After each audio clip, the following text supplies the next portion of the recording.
Chardonnay, welcome. I should be on that be doing that short with that key tag. I'm going to take your video straight from Discord, and we'll make that short, work on that short today. Shouldn't be hard for me to do that. Welcome everybody. What do I do with my gloves? I got these cuts from the sharp edges of my chisels on my hands right now.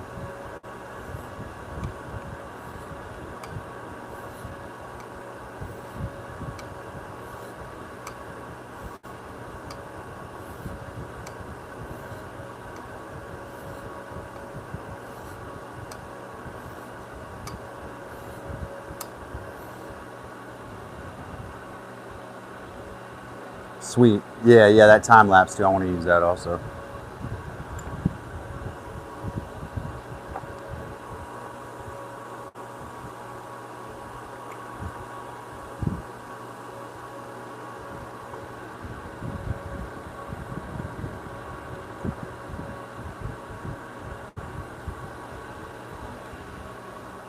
Once again, very thankful to be here today.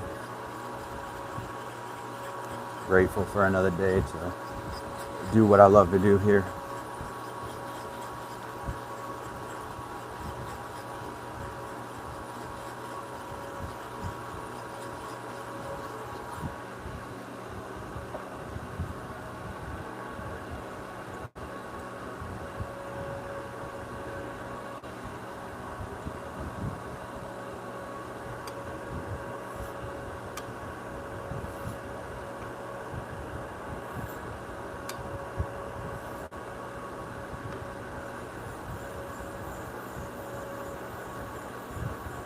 Just a little polish on these guys today is all we need. And a strop. Show you what we're doing in a second.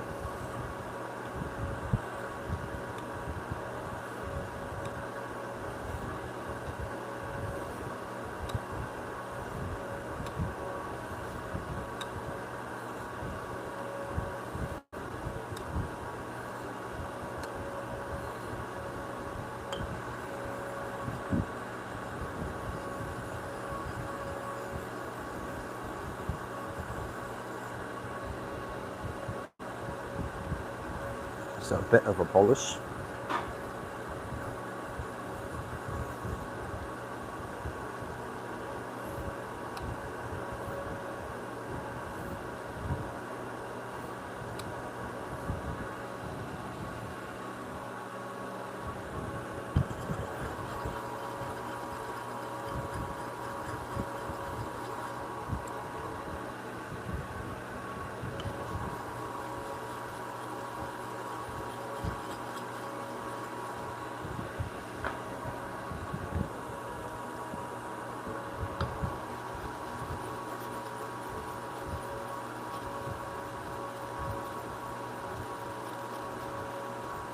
A lot of schmutz in there.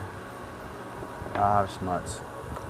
I think it's best if I just submerge this thing for a second.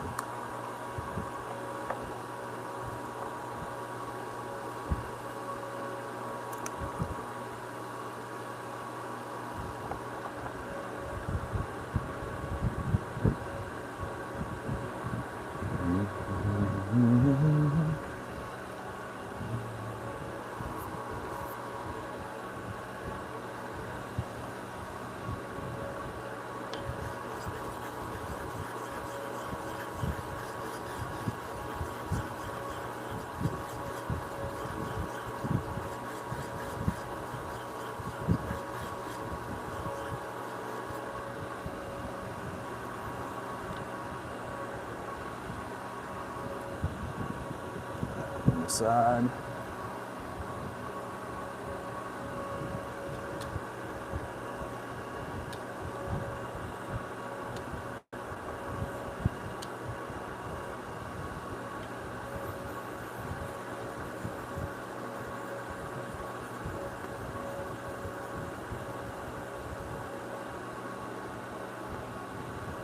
Couple passes.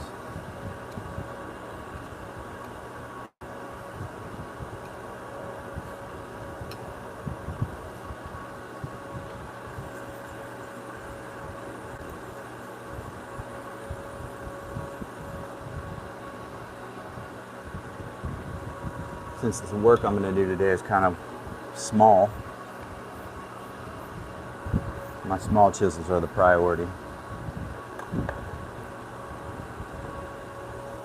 I don't know if you all remember, but I used grapeseed oil when I first started using these stones. It was a terrible decision. It got oil down into the grain, so I have to constantly dress my stones to get the oils out of there.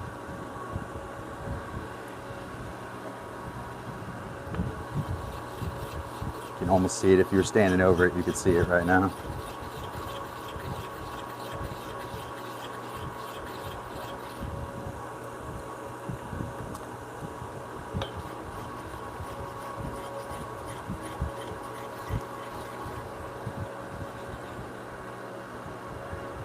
Trigger Happy, welcome.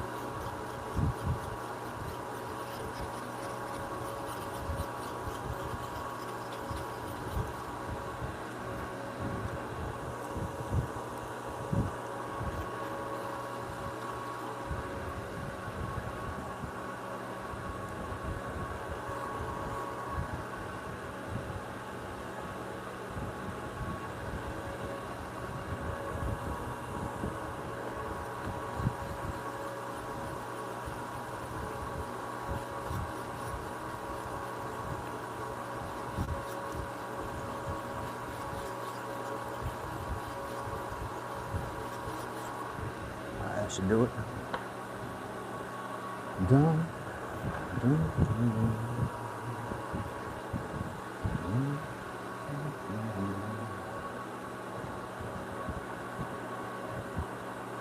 I use water now.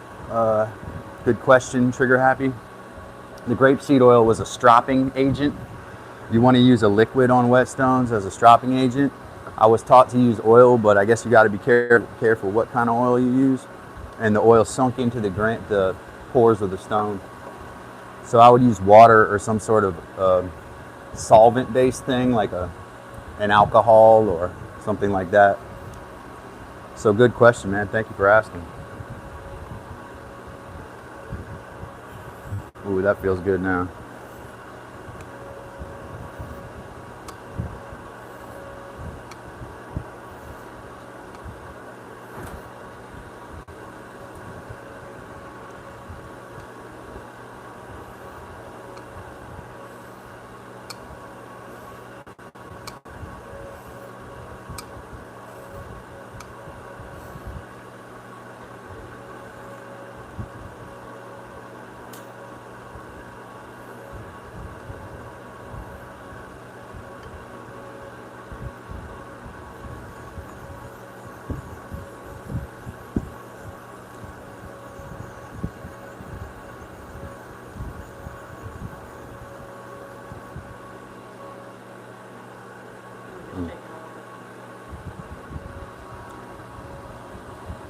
Hey, could you hand me that towel over there?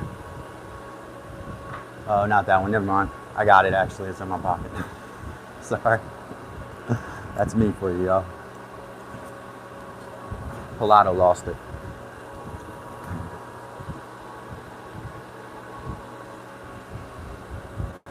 Doo-ba-doo-doo. Doo-doo-doo.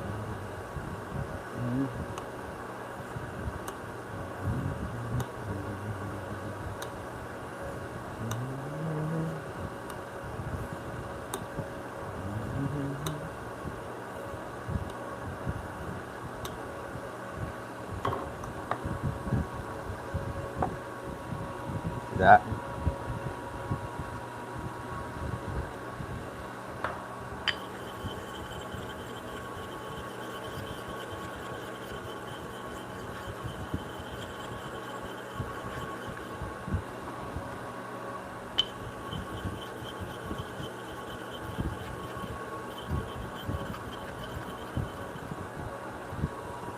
Both in the water.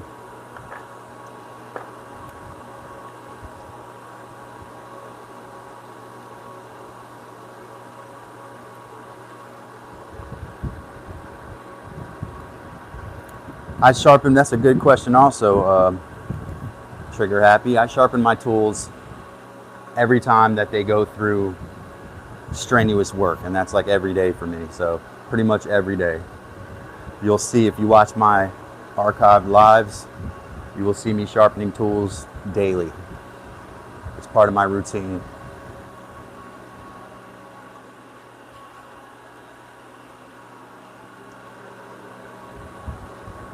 And you'll see why if you stick around.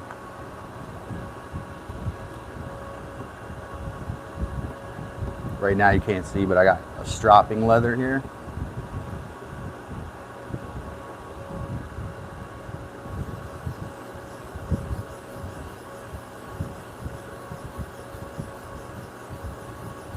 So I pick the tools I'm going to use that day, and sometimes a few extra ones, and sharpen them. And that way I have other sharp backup chisels too, you know. No, you're going to see some corrosion on there, right? But if you want to, you can take a fine sandpaper, like 1,000 grit sandpaper, and just sand over those areas, and the corrosion will go away. If you, or a metal polisher. I don't get much corrosion because I use my tools and keep them in pretty dry conditions. Also, when you strop them, you're getting the moisture off of them, so there shouldn't be any residual moisture.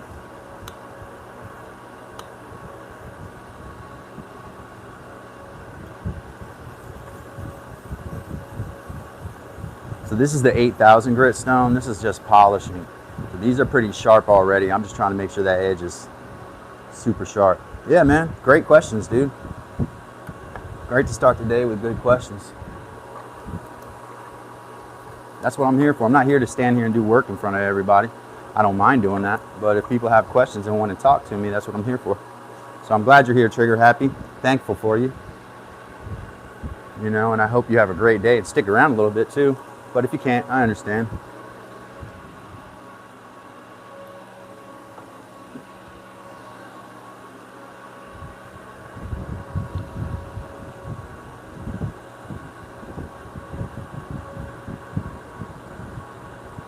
Mike is making stuff. I was just about to mention you when we were talking about stropping.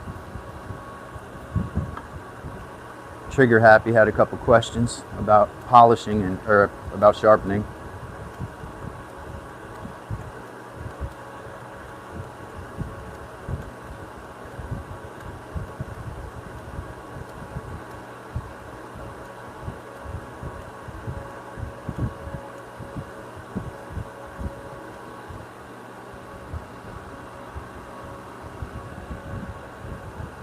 Good morning.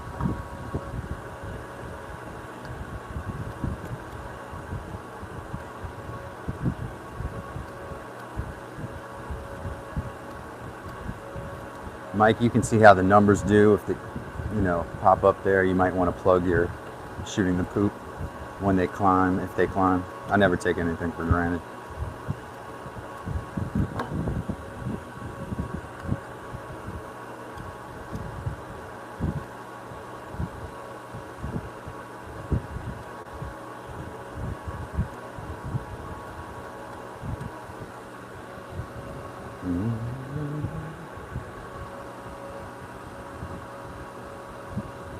This one's got a little bit of burr on the bottom.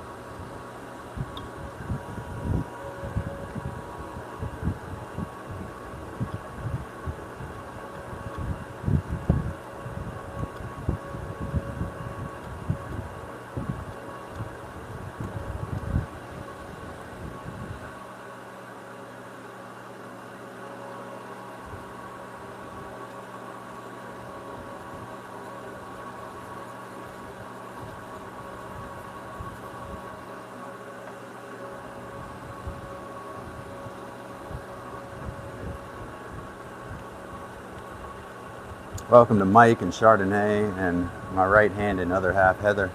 Also welcome to Trigger Happy, who asked a couple great questions to start the live stream today.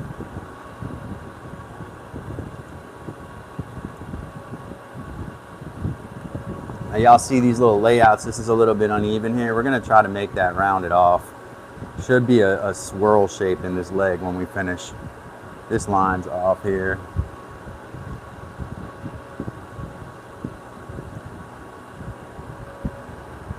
We'll make the corrections as necessary. I'm trying to add a little personality to these legs. It's too hot to do shop work. planing like I want to do today. So we're gonna do this.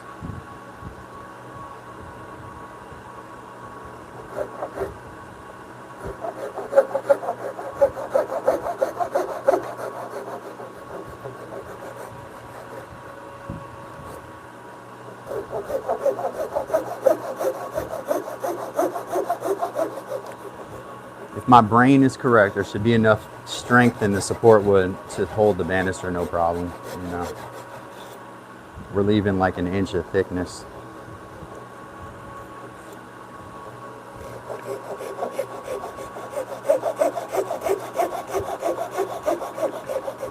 Now, if you put baby Huey on the top bunk, it might not be strong enough if he wants to lean into it, you know.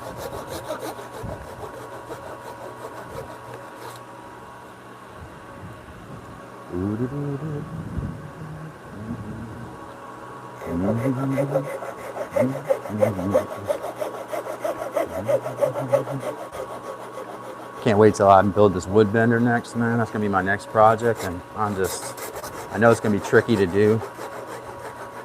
I want to have like a pressure release valve so I don't have to worry about opening the front and getting a steam burn, but that's the part that worries me the most, is getting something like that wrong, or the hose fitting.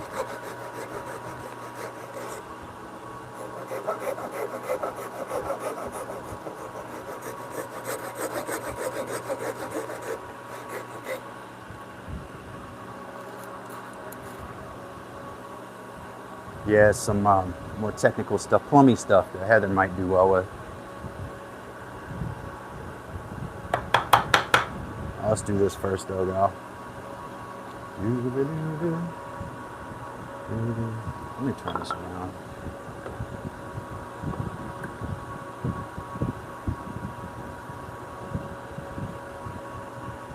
This line doesn't connect here, but we're gonna put it about right here.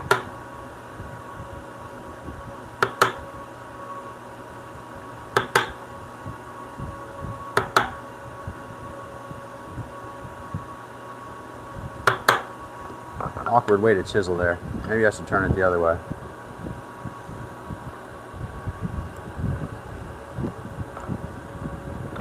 That seems easier. As long as I don't go over that line too much.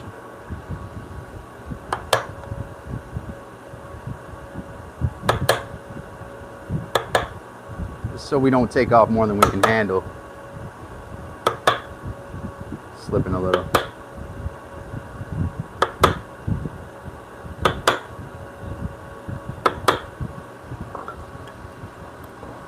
General outline there.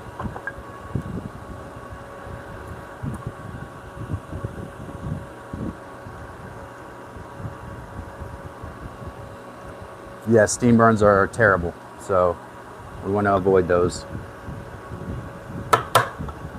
It's the pressure buildup in the PVC that worries me, not that the steam generator is going to be that powerful, because it's just be a rockler, you know.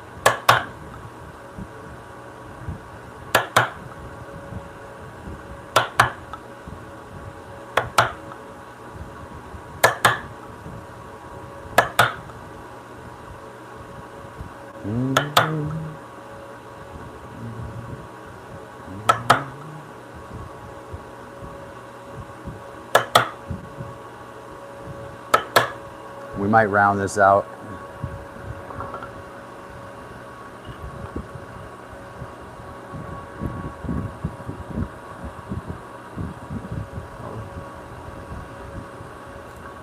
Yeah, this is Douglas fir from a 2x4.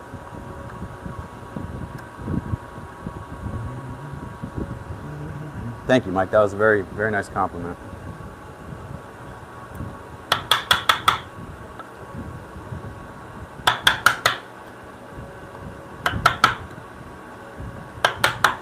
I always loved 2x4s, man. And I have original ones too. Like I'm kind of a 2x4 nerd, you know. They used to make them with really good stuff. So occasionally you find good ones now, you know.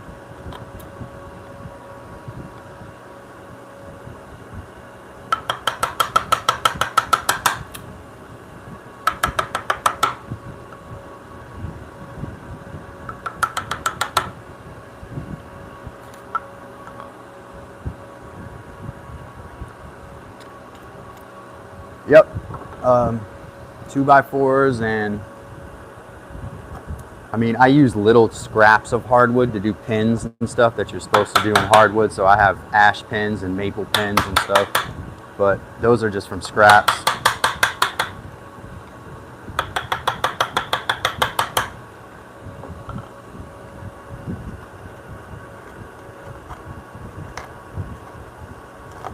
What first got me doing it was the absolute crap quality of furniture that people pay so much money for. I was like, dude, you can make a better bed out of 2x4s, and so I tried it, you know.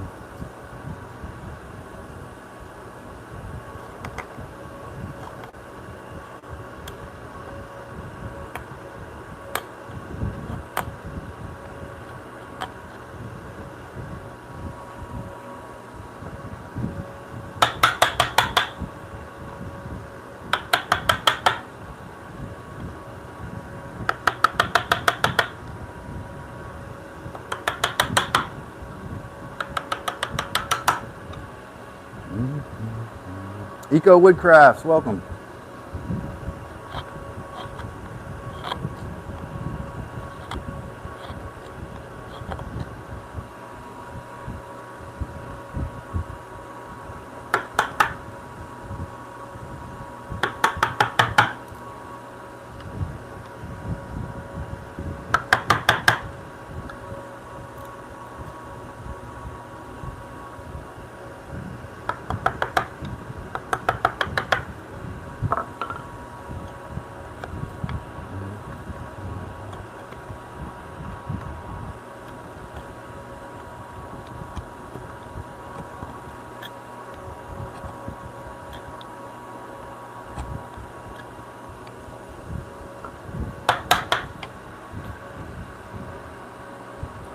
Me too. I'm excited too, Mike. I'm like, I didn't start the day with this as the project in mind, but I looked at them yesterday. I was like, I could add another curve to those, you know. So I was like, man, and I might even take I only have 2 legs in this right now. I might even do it to the other 2 legs if it looks good enough, and go ahead and add the other 2 legs, which I don't think I need necessarily.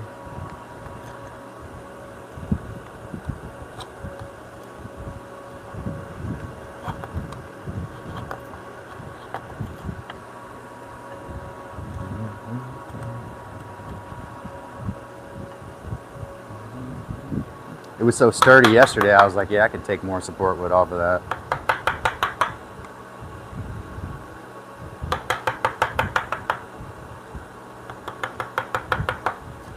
So with this type of thing, when you're timber framing or you're doing joinery, you're always thinking about how much support wood is there left to hold whatever piece you have.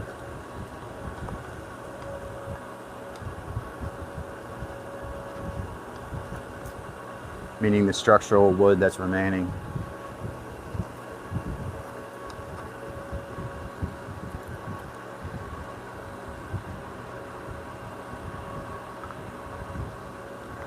Oh yeah, man. And you carve well too, so this is right up your alley.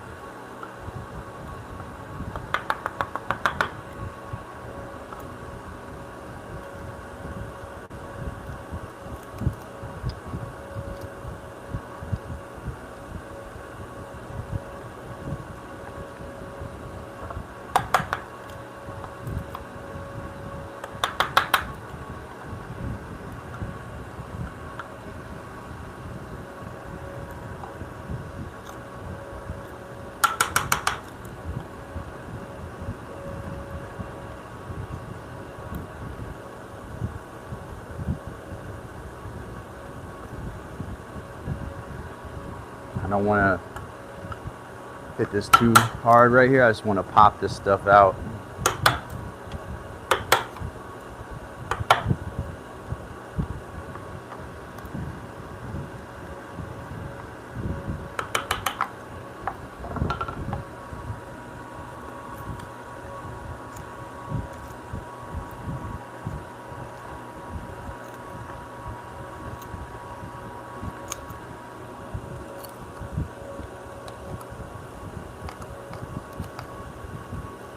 And I can do this right now because the wood here is going to be gone.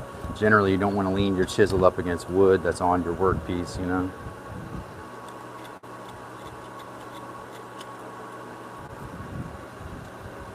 Does it look like a crossbow? It kind of looks like a rifle stock a little bit, doesn't it? That was what I started doing woodwork to do, was walnut gun stocks. I was obsessed with them.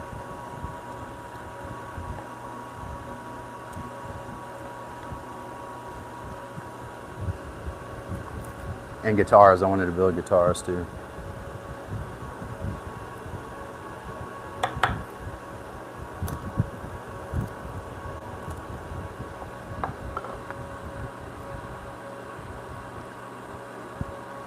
Well, it'll cool off a little bit. Billy Shoemate said deer season is not going well. It's too hot. Well, you know,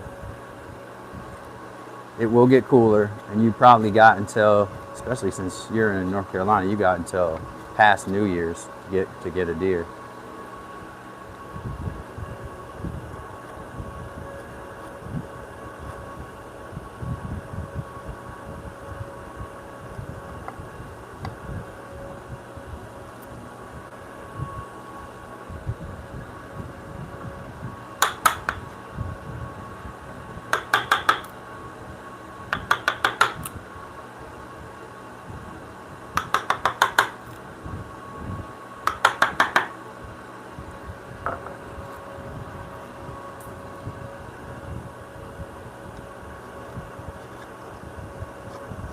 Good morning, Kevin. Welcome.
Come out from the other direction. Do. Make sure that you double tap that screen like this video.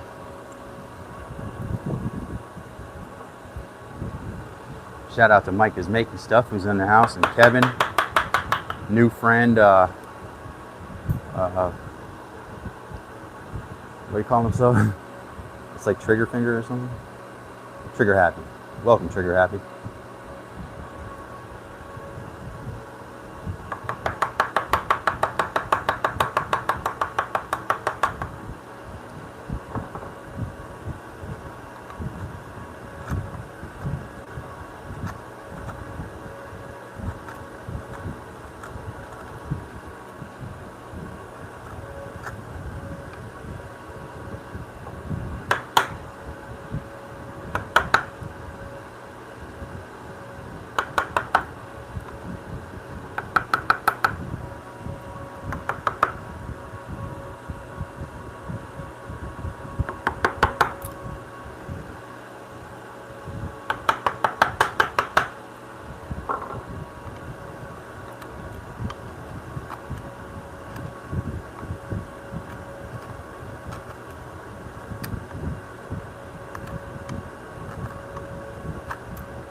kids notice design, guys, you know.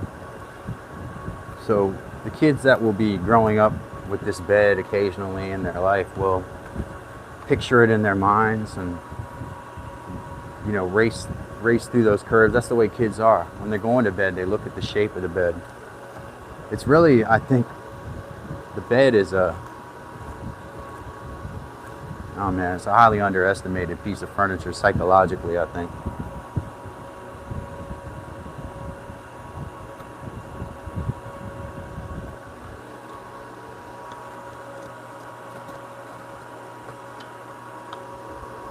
When people say, I want to be home. I want to be home in my own bed, right?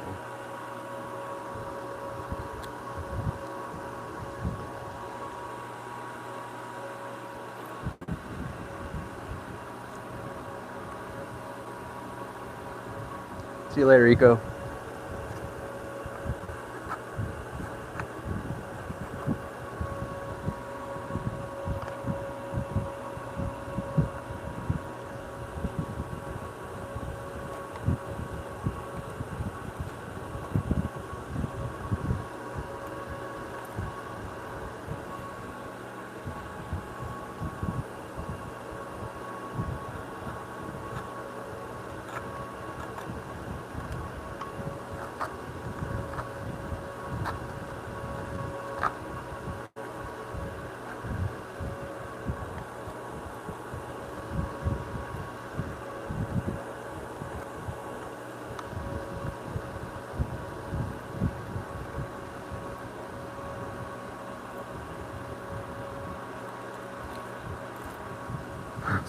Chardonnay said, I'm so happy to have gingerbread cookies out all year round now.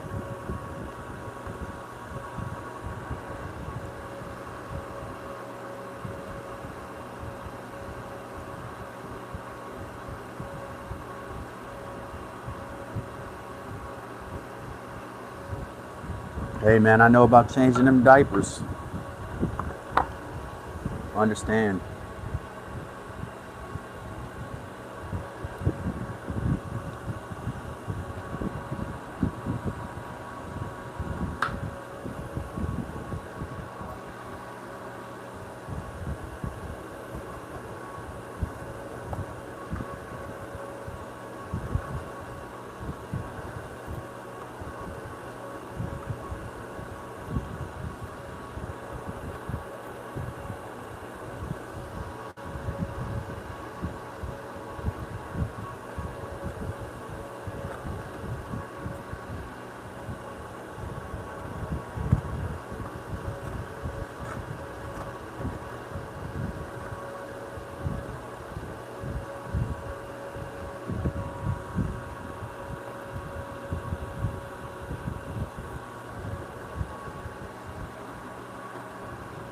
Smokes.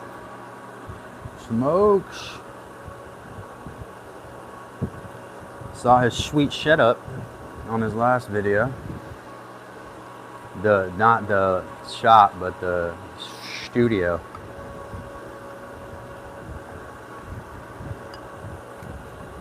Getting it ready for the smoke shop and Dad's Workshop podcast.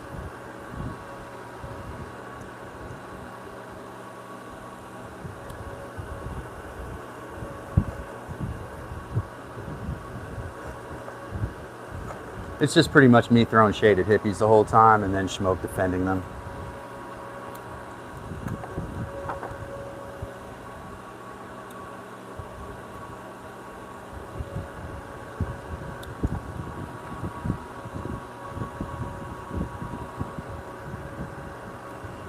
Smoke show.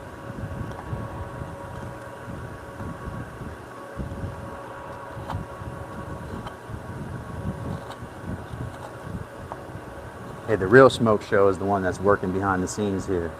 The one that somebody just said good morning to.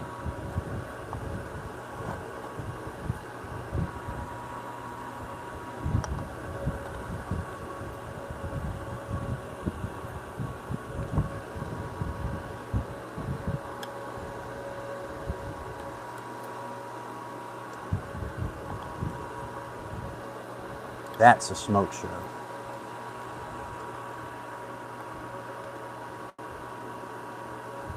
Chardonnay picked up on that quickly.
Welcome to all my friends. So happy to have you here. As I do something I love to do, which is whittle away at this wood.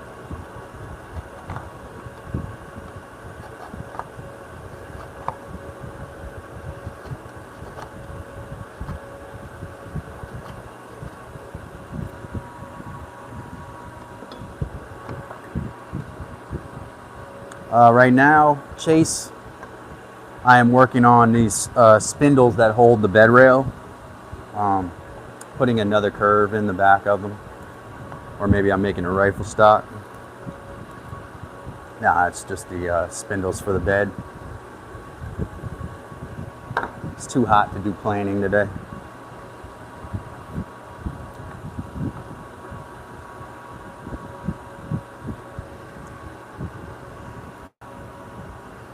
Good question.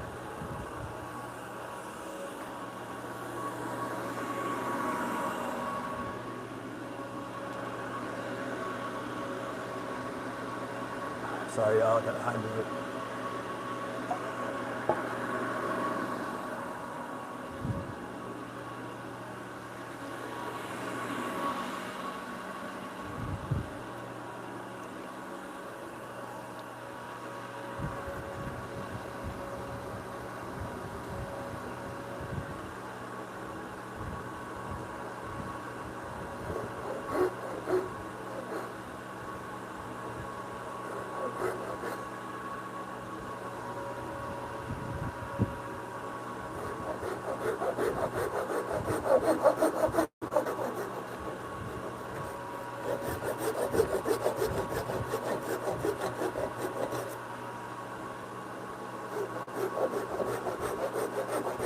Thank you, thank you. Chase of New Beginnings Woodworks.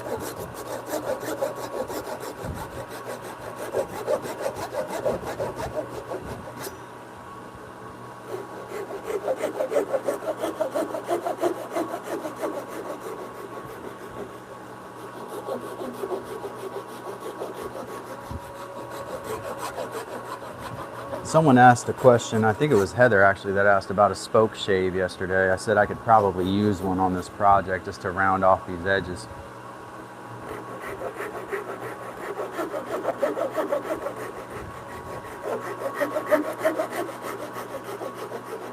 So why is it called a spoke shave? I said probably because wheelwrights used it to shape the tendons of spokes, would be my guess. I haven't Googled it. Maybe Mike knows better, I don't know. Love this saw.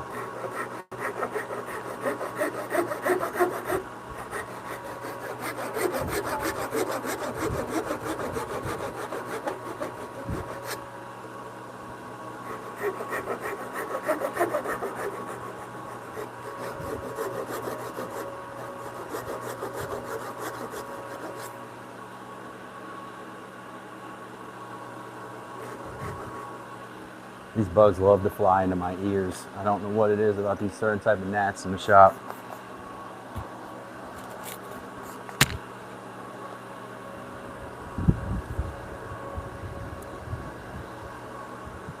Put some little cuts in here. There is a little bitty knot in there.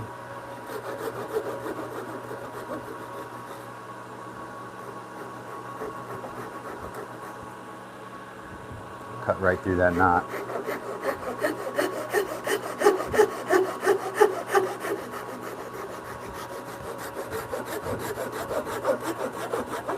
Make another cut next to that on either side.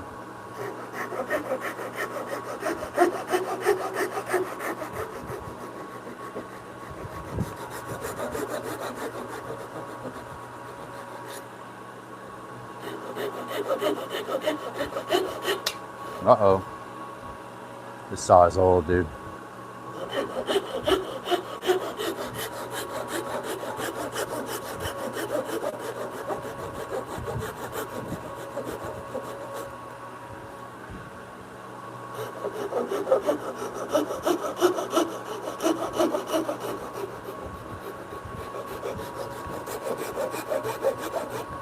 The more cuts you make, the more it is like knocking over dominoes.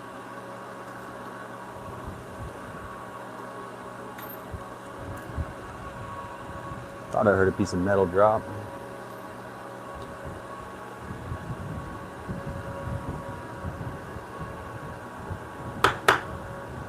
Oh, got to do a stop cut. All right, so which finger is it? One of these I almost cut all the way off with a hand, with one of those. It may even be that exact saw because I've had that one for many years. I cut halfway through my finger before I even felt it. That's how fast I cut. Literally almost cut my finger off with a handsaw. Doctor said the tendon was damaged. I couldn't move the finger for 12 weeks. I broke that rule. He said you might never move it again if you do that. I was lucky. I was cutting dovetails into cherry. I was making a cherry box.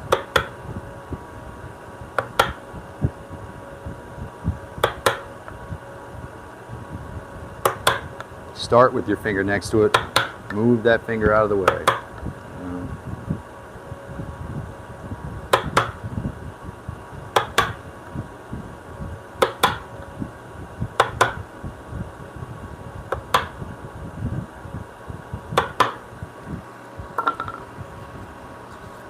Oh, it wasn't worth it. The hospital bill was ridiculous. You know, it was an Emporia too, so imagine. Use your imagination.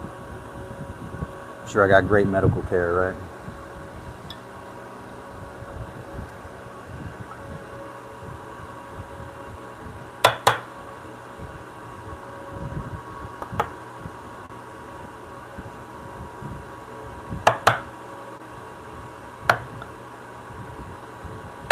The reason I use a small chisel is so I can accommodate curves better. Using a big one, you're going to end up with more straight lines.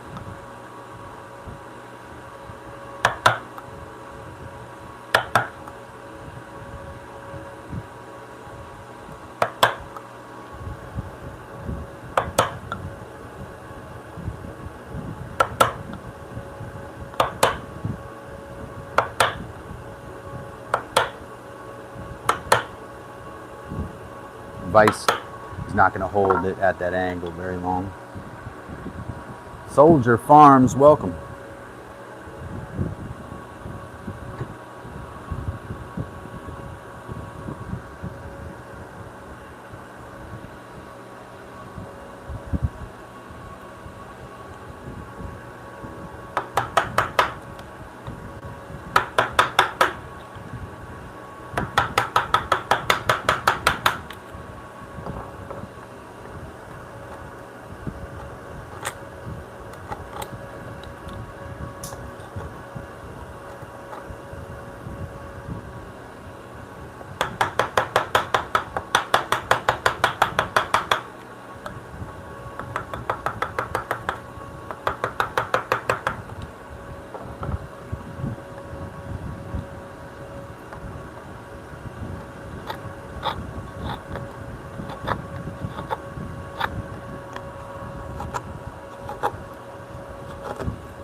Pilato, I watched a little of that live stream from last night.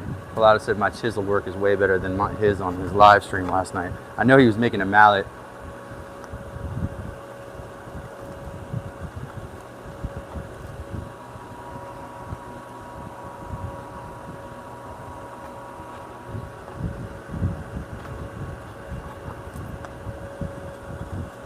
Welcome, Pilato. Didn't see you popped in. All right, we're gonna scratch these off here. Give them a tap here.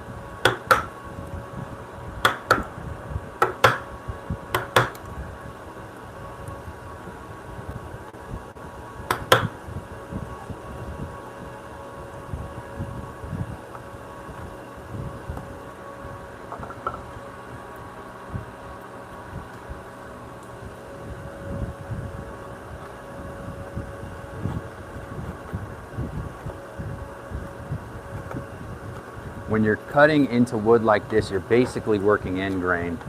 When you start to cut down at this angle, it's like working end grain, so it'll make your chisel look a lot less sharp than it is, but that's not an excuse. That's actually the truth.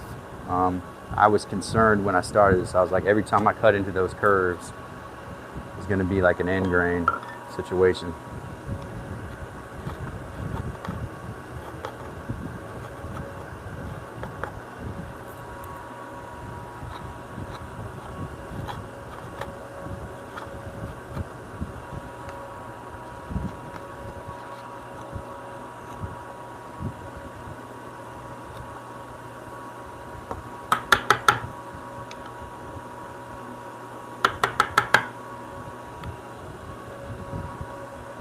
And then what I do when I get to the middle of that section,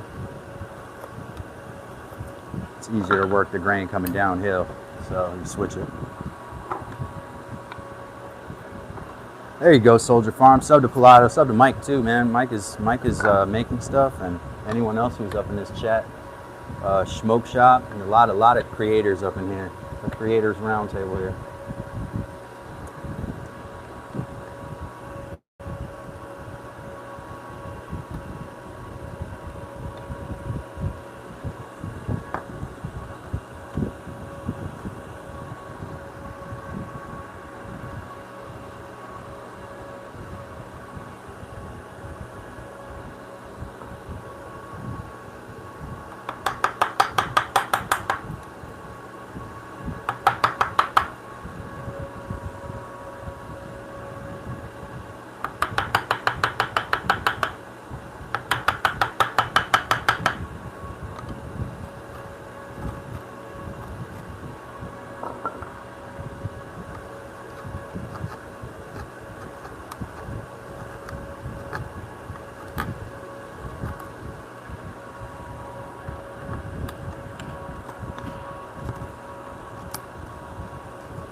New Beginnings also got a channel, Chase.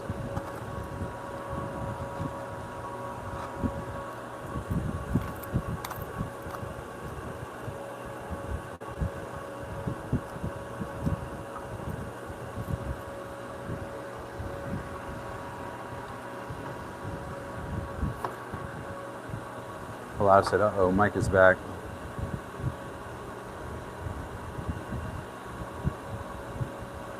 So what I'd like to do is actually take this around. I'll lay it out by hand, I think, freehand.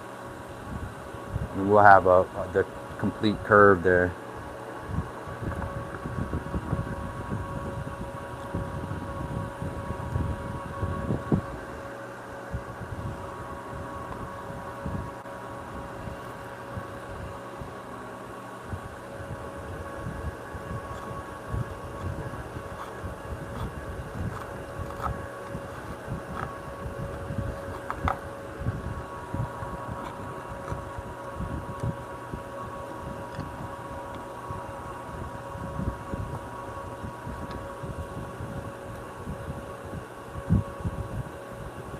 Chardonnay, I think Chardonnay has a channel too. Chardonnay, you got a channel? 3D printing and stuff? Well, either way, there's going to be a short coming out with Chardonnay in there. So make sure, if you haven't, you start your channel now, because there's going to be a bunch of shout outs.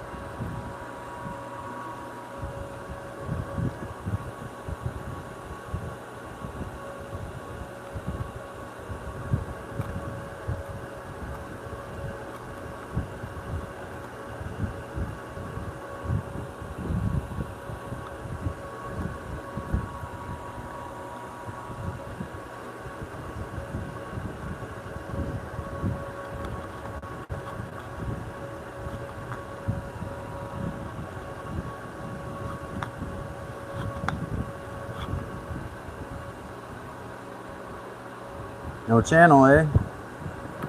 Dump Trub said he'll be right back. That's fine. We will see you in a moment.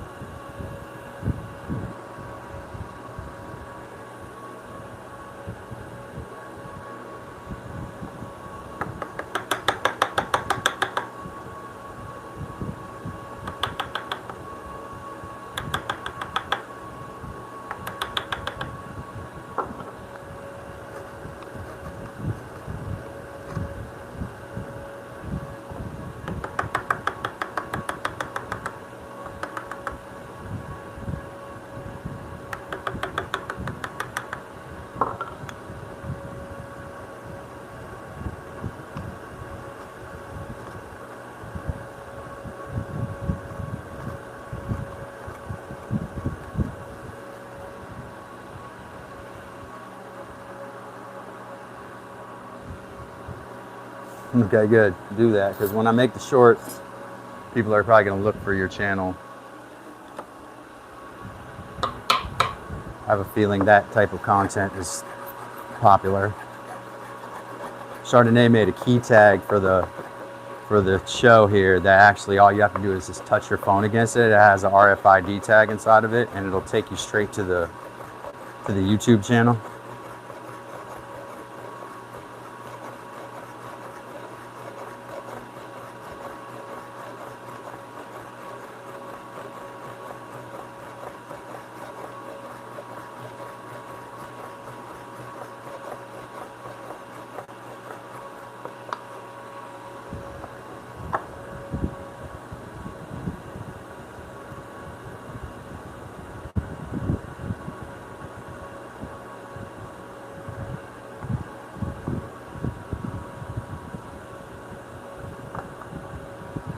I'm gonna bevel these corners a little bit. Pilato said the missus is doing very well. She just called and let me know there's a good chance they'll allow her to come home for her birthday, which would actually be a few days short of the 2 months expected. That's good. It's good news.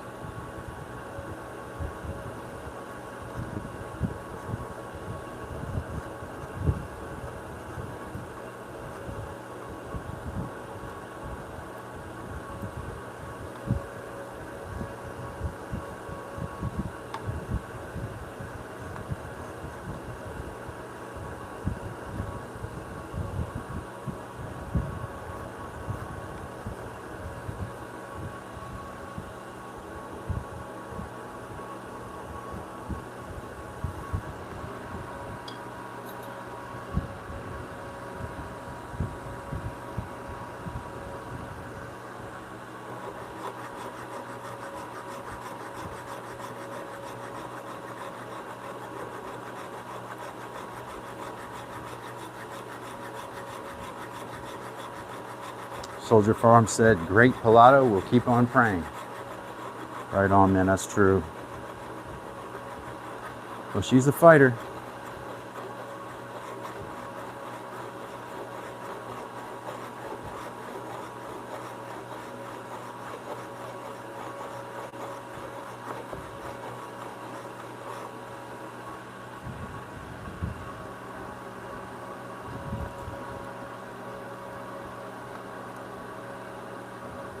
Shakespearean English. To whip out my Jamestown narratives or my folio. Do some 12th Night. I see a pencil line here.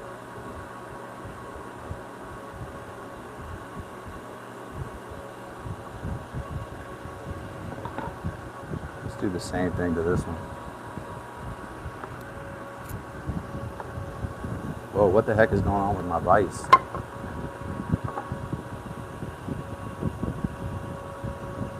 Look at that, dude. Catastrophic error with the vise, possibly. Y'all see that?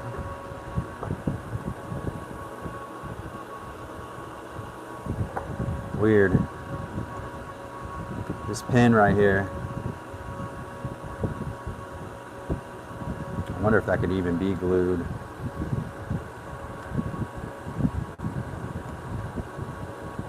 It's more important that that screw jack turns, but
uh-oh.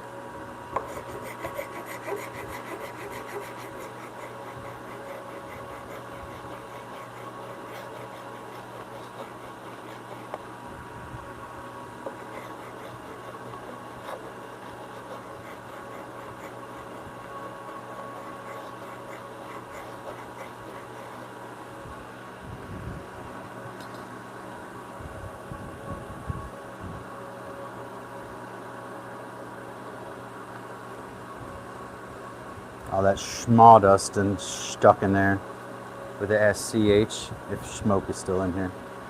We must talk with SCHs for every S word.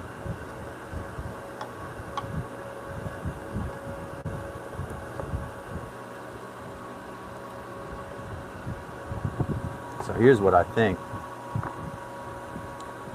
If we take this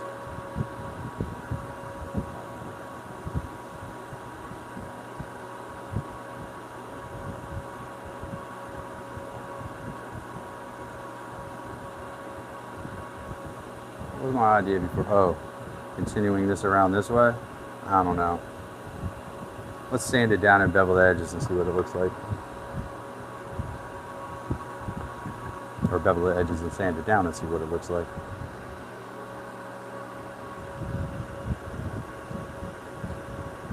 Again, you're like working against end grain here, so it's dicey.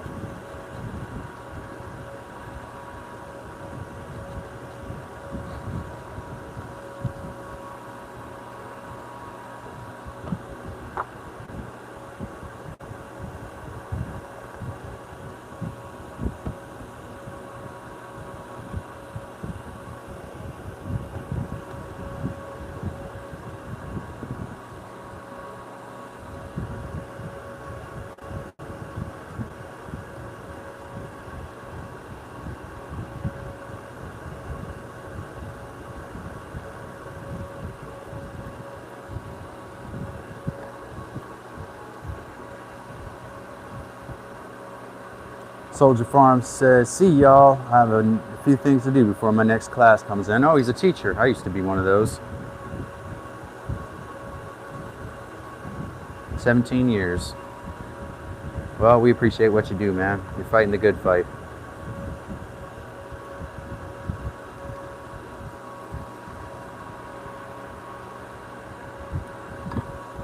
Yes, and thanks to you, my friend Soldier Farms, for talking about the subscriptions. I will say that call to action now. If you are already subscribed, that's great. If you're not, definitely tap that subscribe button and become a member of this fam here. If you're a crafter and you're just curious or this relaxes you, whatever it may be. Don't be shy. Don't be ashamed of it. It is what it is. Some people are entertained by different stuff.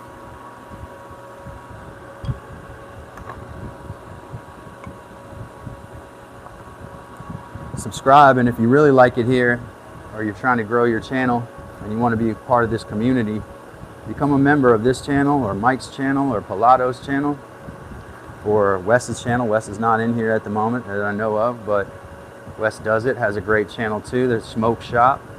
There is a whole bunch of people. New Beginnings was in here. A lot of channels, man.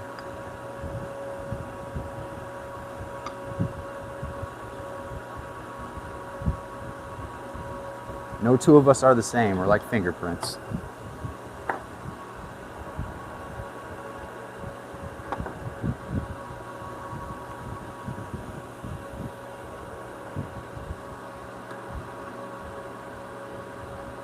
All right, Soldier Farms got a channel too. Let's grow that channel too. If you know, if you are here, check out Soldier Farms channel. Subscribe to that channel as well.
We haven't done that with this one. Now we have done that with this one, so it makes it more smooth. We're gonna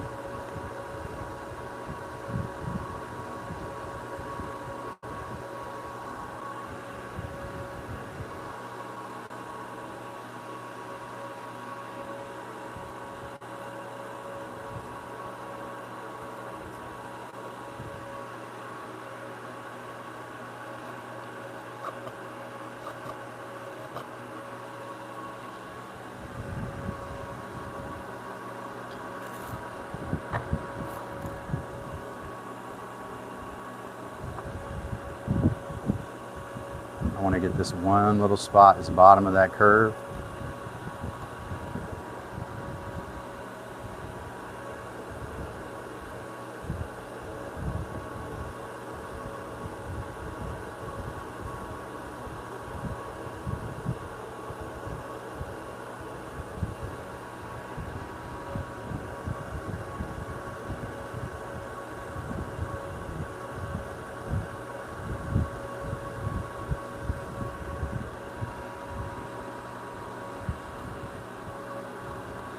Smoke said it's the community that makes it cool. I agree, man. If it was just working all the time, we would all just, it would just be like working a job. But it's the people that make it fun.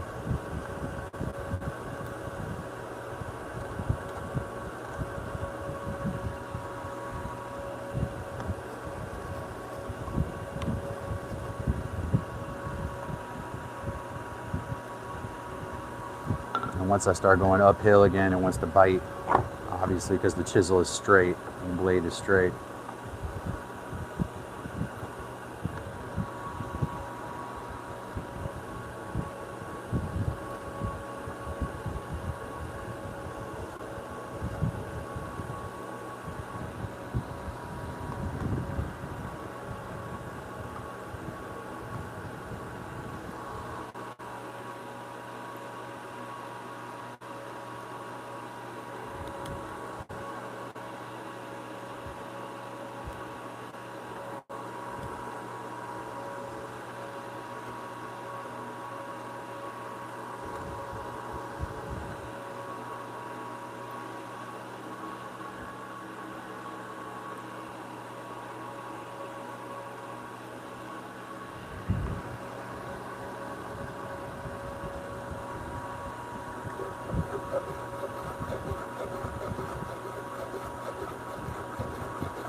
Carrie, welcome.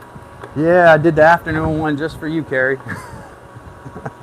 Said, oh, I told Heather, I was like, Carrie wasn't there. But it's okay. We're just trying to accommodate you.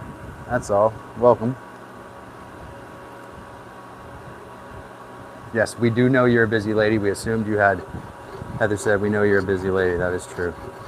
We assumed you had duties, as you do. You know?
Carrie, member of the program, generous benefactor, as it's so many of the folks that were in the chat have been benefactors of this program.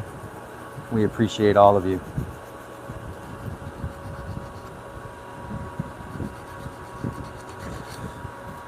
Appreciate our subscribers, appreciate our members, appreciate the people in the gallery hanging out. I want to encourage those in the gallery to step into that chat and be brave and say something, and promise we won't bite, even virtually.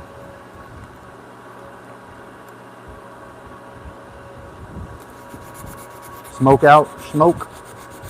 Check out Smoke Shop's channel. He's got a cool studio and a cool shop. If you want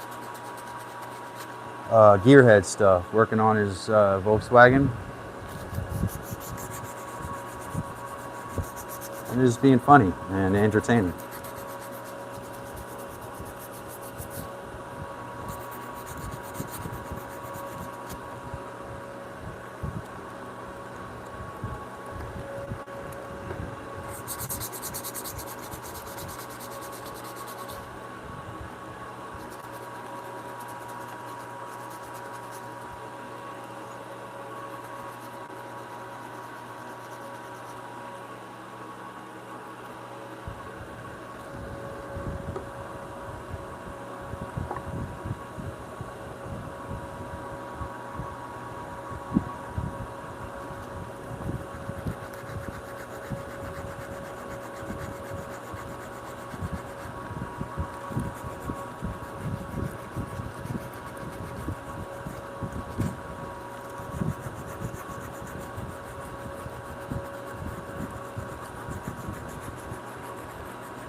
think I was going to take off some of this edge or something. That was my go.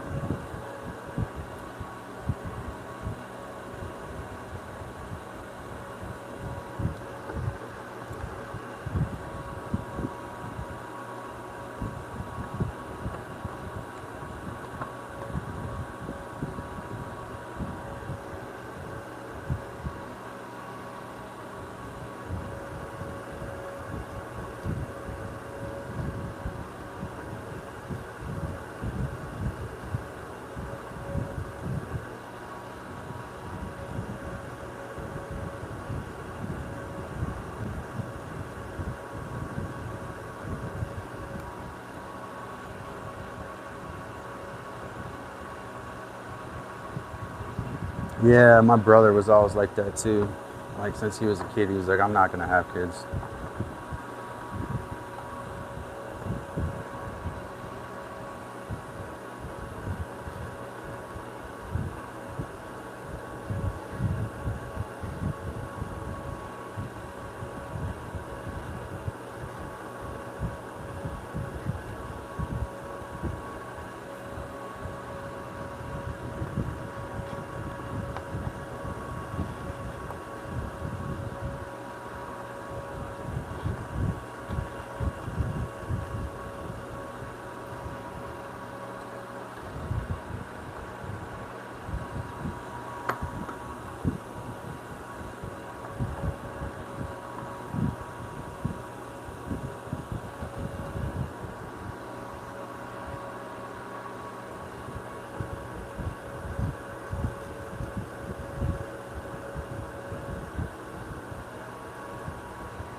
Love the kids.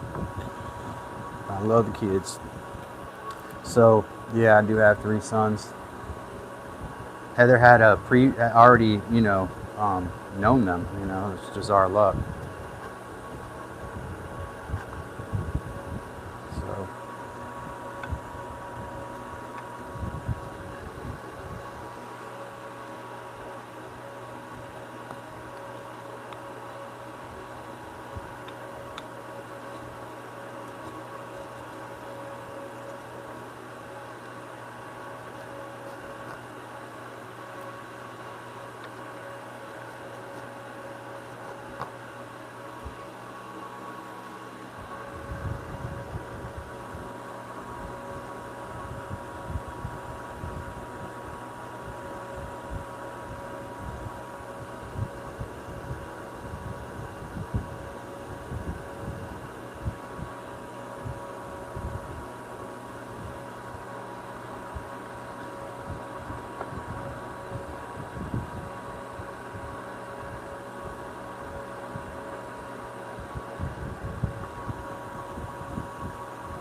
I do the best I can, you know.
Ladder turned out great. IMO, you know.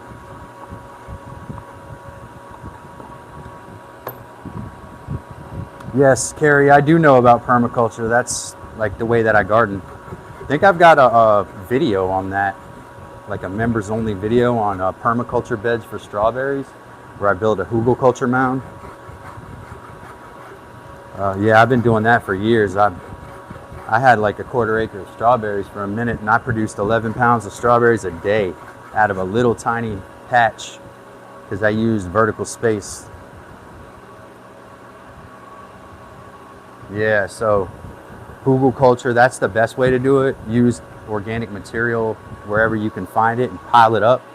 Leaves and pine needles, and leaf mold is great. Plants love leaf mold. So once that leaf starts to form that funky stuff down in it, and I have a video where I tackle pine needle mountains that have the leaf mold inside of them.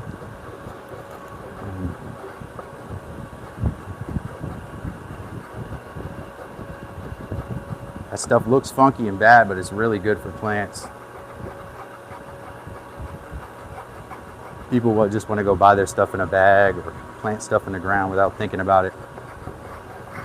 I also make compost teas and do companion planting.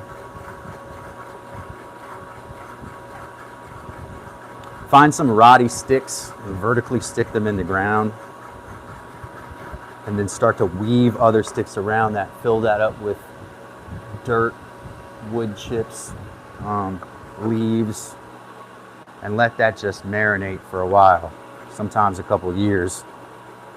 But just 6 months or so, if you put the right decomposed stuff in there, should do it.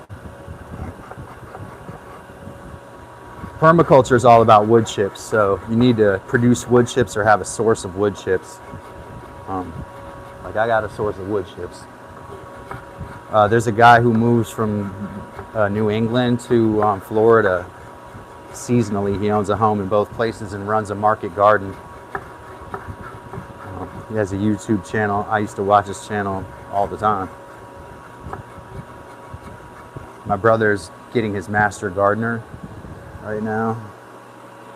A little bit envious, but I don't care. I know all that stuff anyway. I don't know. And I liked flowers before somebody taught me how to do them or told me I had to pay attention to them, right? I was growing flowers that were difficult to grow, you know, various like foxglove and lupine and stuff like that. A lot of people have a hard time with. I was successfully able to grow.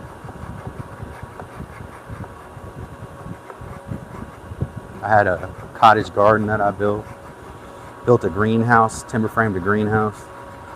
That was my first timber framing project during the pandemic. It may be Doc, yeah. He has a lot of lettuce. He sells a lot of lettuces and different greens and stuff, but his gardens are just, he just keeps wood chips on them all the time. Wood chips are the best thing in the world, dude. They keep the roots cool on plants. Plants love mulch. I used to have an apple orchard too, basically. You know.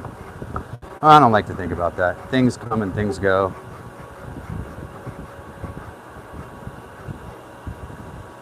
Right now I'm working on bonsai. I haven't told you all about that. I got a couple little orange trees that I'm working on. Figure I could do some bonsai just for my own mental health.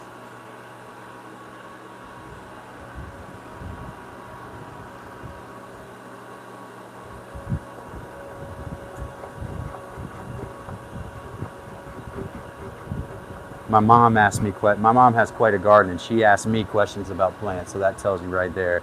Even flowers, she'll ask me to identify flowers in her wildflower patch. I was an outdoor kid, man.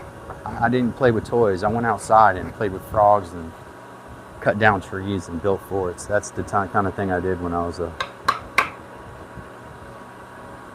So the crabapple tree is great. If you have another apple tree, it'll pollinate it. So you will get more apples on your apple tree if you have an apple tree near a crab, because the bees will move from that crab to your plant and pollinate them. Always smart for an apple grower to have a crabapple tree also.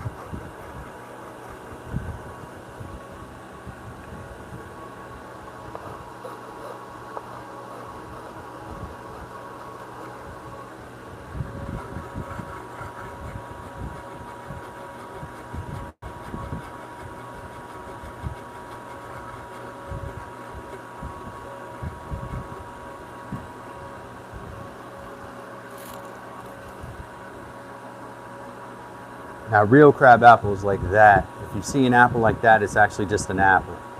So, you know. Crab apple's the size of a cherry or smaller.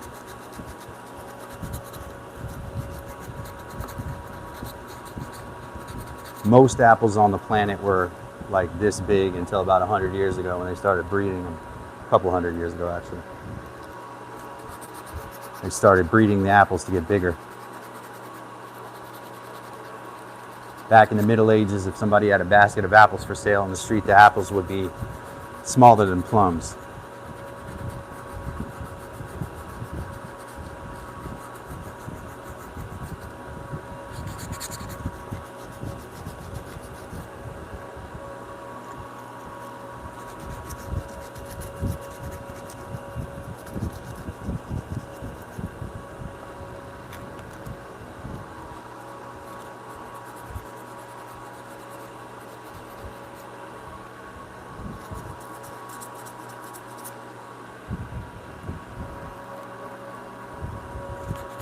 Yeah, my dad actually works for the U.S. Apple Association. Unfortunately, my mom's mom, who had a 40-acre orchard, they sold their property years ago. My brother took that last apple harvest and turned it into cider. And then my other grandmother also had an orchard, probably about 5 or 6 acres. And those apples are still pickable right now, but they're selling that property too. So both the apple orchards my family owns are now, my dad goes to Washington frequently. An orchard in Washington will be 60 miles from front to back. It's crazy.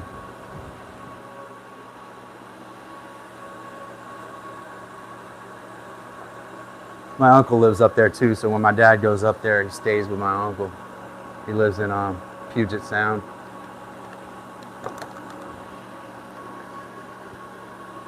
And my cousin who you see on here, Daniel, when he pops in, Daniel will be in the chat every once in a while. He lives up there too.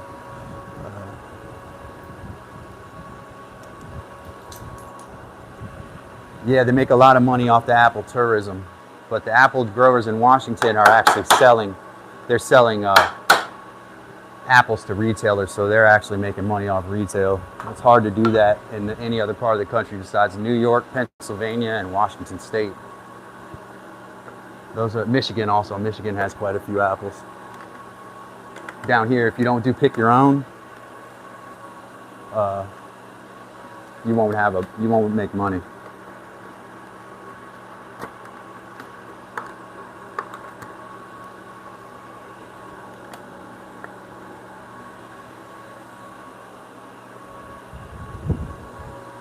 I mean, that looks okay. This is what you do. You spend hours doing something and you look at it and you say, ah, that looks okay. I might flip them around so the curve's on the other side.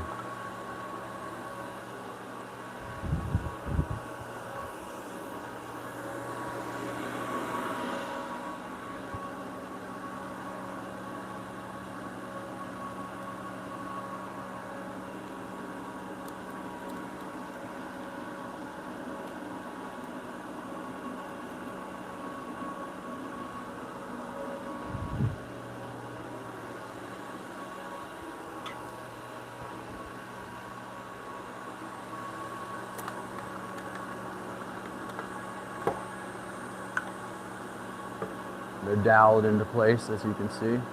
I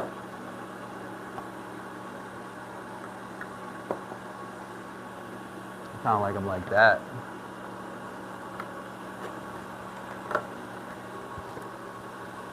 Now they got to be hammered down in these mortises, but I'm not going to do that now because they get stuck down in there easily.